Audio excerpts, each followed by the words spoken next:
त्रैगुण्य विषय वेदो निस्त्रैगुण्यो भवार्जुन निर्द्वंद्वो नित्यस्य त्वस्तो निर्योगो क्षेम आत्मना। त्रैगुण्य प्राकृतिक तीन गुणों से संबंधित, विषया विषयों में, वेदा वैदिक साहित्य, निस्त्रय गुण्य प्रकृति के तीन गुणों से परे, भव हो अर्जुन, हे अर्जुन, निर्द्वंद्व द्वैत भाव से मुक्त, नित्य सच्च स्थिर नित्य शुद्धस्तु में स्थित, निर्योग क्षेम लाभ तथा रक्षा के भावों से मुक्त, आत्मवान आत्मा में स्थित। वेदों में मुख्यतः प्रकृति के तीन गुणों का वर्णन हुआ है। हे अर्जुन, इन तीन गुणों से ऊपर उठो, समस्त द्वैत और लाभ तथा सुरक्षा की सारी चिंताओं से मुक्त होकर आत्मपरायण बनो। तात्पर्य, सारे भौतिक कार्यों में प्रकृति के तीन गुणों की क्रियाएं तथा प्रतिक्रियाएं निहित होती हैं। इनका उद्देश्य कर्म फल होता है, जो भौतिक जगत में बंधन का कारण है। वेदों में मुख्यतः सकाम कर्मों का वर्णन है, जिससे सामान्य जन क्रमशः इंद्रिय तृप्ति के क्षेत्र से उठकर आध्यात्मिक धरातल पर पहुंच सके।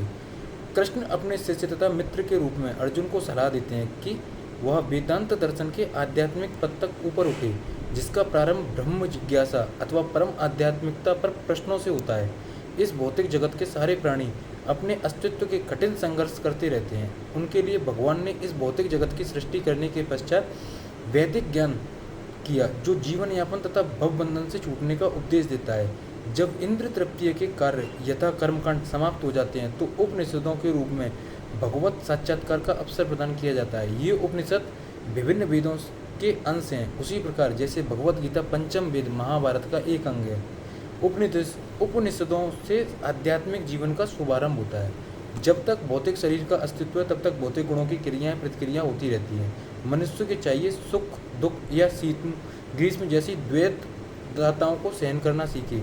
इस प्रकार हानि तथा लाभ की चिंता से मुक्त हो जाए। जब मनुष्य कृष्ण की इच्छा पर पूर्णतः आश्रित रहता है तो यह दिव्य अवस्था प्राप्त होती है।